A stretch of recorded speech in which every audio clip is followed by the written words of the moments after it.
C'est parti. Médical, la radio médicale. Ouais, stop, on arrête le jingle. Aujourd'hui, émission spéciale. Toute l'équipe est là, on s'en fout de présenter les gens. Rodrigo Benko, Michel Lecontraire, Igor Filipovic et Bernard Patineur. Et on arrête les applaudissements tout de suite. Le débat démarre direct d'entrée de jeu parce qu'aujourd'hui, un énorme dossier nous attend avec le sujet des marchands et des vendeurs de rêves en tout genre. Discussion houleuse et polémique au programme ce midi. Perstab semble détester les marchands en tout genre. Militantisme ou bien-pensance, la parole est à la défense. Michel. C'est plus compliqué que ça, mais en gros, il pense que, comme dirait Jésus, il faut chasser les marchands du temple. Première polémique et premier sujet tabou abordé, les marchands du temple n'étaient-ils pas des Sénégalais? Je pense que non. Attention à ne pas faire déraper ce débat, Michel, dès le début de l'après-midi. Il me semble impossible de chasser tous les marchands puisque ce sont eux qui font tourner le monde. Ben oui, je vois ça, puis elle est belle la crise, là. Non, c'est les marchands qui font la crise. Il faut la révolution. Contre les marchands, il faut la couper. Et voilà, on s'empoigne, je l'avais dit, je le sentais, le commerce n'est pas un péché à ce que je sache, messieurs. Non, commercer n'est pas un mal, je pense que le message à retenir est qu'il est possible de coexister avec les marchands. Quand ils ne sont pas trop insistants. Pour nous vendre leur merde. Il y a un tas de gentils marchands qui vendent leurs produits honnêtement, là, puis les vendeurs agressifs qui l'emmerdent en fait. C'est eux là qu'il faudrait punir. Encore un appel à la haine et à la violence, attention, pogrom en vue. Se défendre contre le harcèlement ne me semble pas comparable à un appel au pogrom non plus.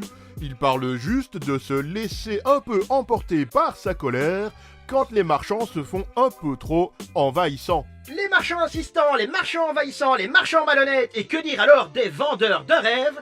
La chanson suivante est spécialement pour eux. Ne pouvaient-ils pas les mettre dans la même chanson que les autres? Le débat est ouvert. Ben non, justement, les vendeurs de rêves sont pires que les marchands de choses, là, parce qu'ils portent atteinte à ta santé, puis à ta vie même, ils s'en foutent si tu meurs. Les vendeurs de choses ne font que vider ton portefeuille.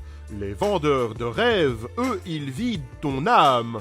Il vaut mieux être pauvre et en bonne santé que pauvre et toxicomane sous les ponts d'une ville qui te regarde mourir sans rien dire. Le cliché de la drogue, c'est mal? C'est pas un peu moralisateur tout ça? Non, je ne pense pas. La drogue, ça peut faire très mal à certains, c'est un fait. On est tous différents face aux produits. Ah, personne ne réagit pareil. Dans un monde idéal, ce sont les médecins bien formés qui devraient donner les drogues, en fonction des pathologies ou des besoins de chacun. Le dealer, lui, se fout pas mal de la prescription. Ça, c'est bien vrai.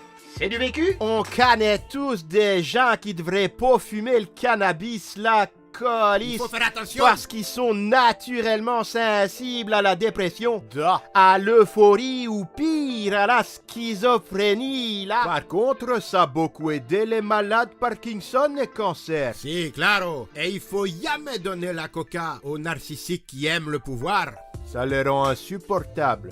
Leur mort est souvent dramatique. Aujourd'hui, ce sont surtout les opiacés et les drogues synthétiques qui séduisent de plus en plus les jeunes à la recherche de sensations fortes. Puis ça laisse de vilaines séquelles, là, quand tu vois les nouveaux rappers, ça donne pas envie de tester leur nouveau cocktail de pilules puis de sirop pour la toux, là. La drogue et les hommes, une histoire vieille comme l'humanité et certainement un débat sans fin que nous clôturons déjà car il est l'heure de rendre l'antenne. On se retrouve mercredi prochain à midi pour un nouvel épisode de On tease le dimanche. À la semaine prochaine. Bye bye.